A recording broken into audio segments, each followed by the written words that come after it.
با سلام، من امروز در خدمت شما هستم با چگونگی پیوند زردآلوی پیوندی روی آلوچه نرک یا آلوچه غیر پیوندی. ما تو منطقه طالقان هستیم. از این آلوچه توی باغات و کنار رودخونه و هر مکانی که برید به وفور یافت میشه که اگه دوستان اینو پیوندش کنن میتونن محصول بهتری برداشت کنن. حالا هم میتونن زردآلو پیوند بزنن، میتونن گوجه سبز پیوند بزنن، در ترتیب میتونن اونو محصول بهتری ازش بگیرن. ما الان این آلوچه مسن رو بریدیم و امروز 16 فروردینه داریم به صورت سرشاخه کاری کار پیوندش رو انجام میدیم. پیوندک های خواب هستن، پایمون پایه بیداره. امروز پاییناش برگ داده بود، بالاش هم همینطور که بریدیمش و داریم پیوندمون رو انجام میدیم. پیوندک ما توی یخچال رو بریم و خوابن و اینا رو زمستون بریدیم از رو شاخه پای مادری، در اون یخچال قرار دادیم. بعد از ضد عفونی و ایجاد رطوبت واسهشون تا پلاستیک گذاشتیم و در دمای 2 تا 4 درجه اینا رو نگهداری کردیم تا به امروز. دونه دونه پیوندکامون رو میتراشیم. تراش ما باید به گونه باشه که هیچ گونه پستی بلندی در مقطع تراش ما دیده نشه و کاملا یکنواخت و صاف باشه، به صورتی که وقتی چاقوی پیوندمون و تیغش رو روی اون قرار میدیم هیچ روزنه از زیر تیغه دیده نشه و کامل روی مقطع برش قرار بگیره. به دقت همه اونا رو برش میدیم. همچنین واسه پایمون هم به فاصله مناسب از پیوندک‌های بغلی یه شیار روی پوستش ایجاد میکنیم به اندازه پیوندکمون، اندازه عرض پیوندکمون که مقطع برشش هست، عرض مقطع برشمون فاصله میدیم و پیوندکمون رو درون این شیار قرار میدیم. هیچ کار خاصی نیستش، خیلی ساده و راحت با کمترین زحمت انجام میشه.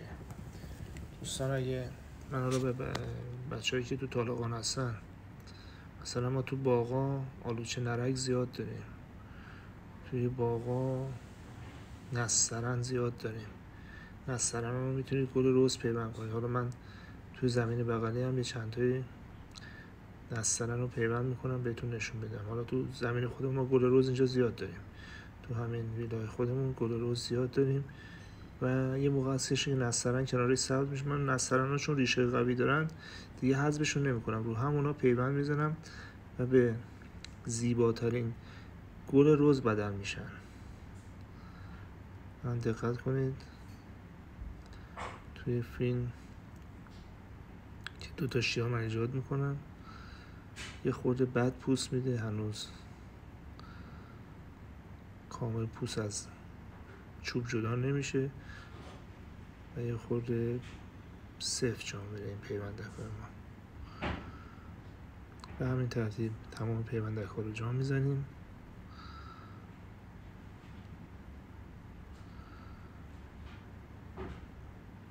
امروز که من دارم واسهتون صحبت میکنم، حالا در آخر فیلمم من همین پیوندی که زدم و گیراییشو نشونتون میدم. تقریبا 10/2 که دارم براتون صحبت میکنم. تقریبا یه چیزی در حدود 1 ماه بعد، 25 روز بعد قبل ما این فیلم رو گرفتیم.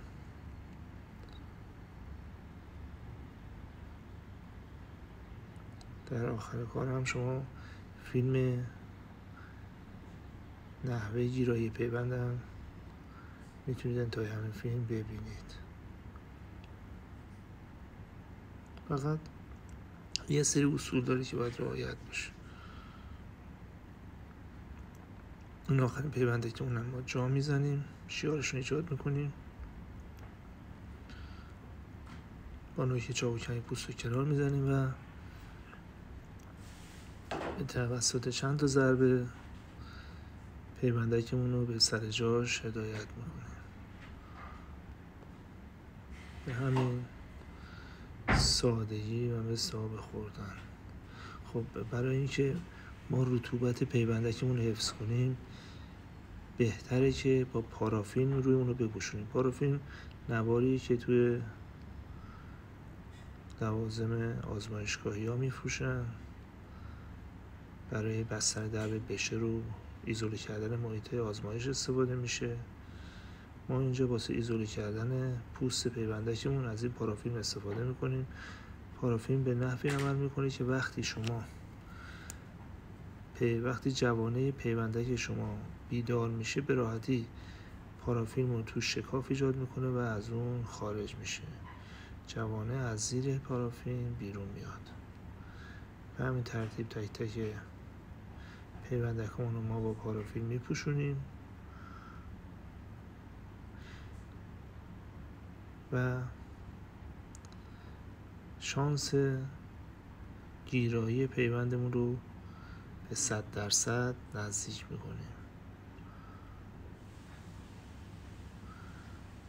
پارافین خیلی تو گیرایی پیوند تاثیر داره. من توصیه میکنم دوستایی که میخوان پیوند بزنن، پیوند سرشاخه‌کاری، حتما از پارافین استفاده بکنن. یه پلاستیک دور کارمون میپیچیم، خیلی ساده.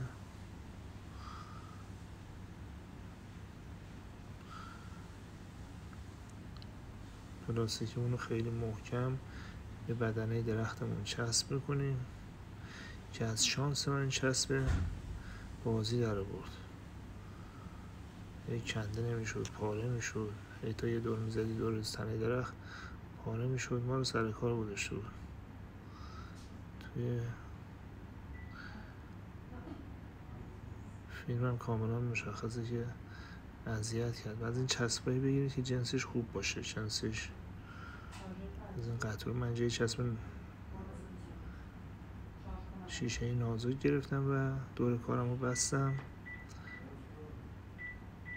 و در آخر هم با کمی ماسه بادی و خاک نرم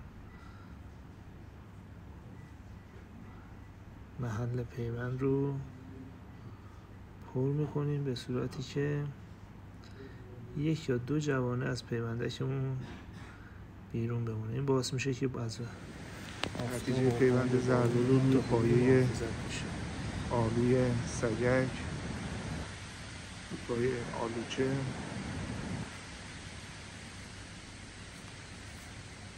ترتیب همشون گرفتن.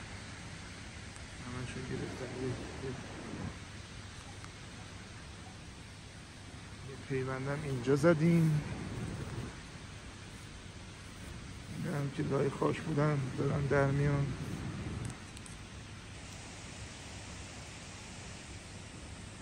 حالا خیلی سرده.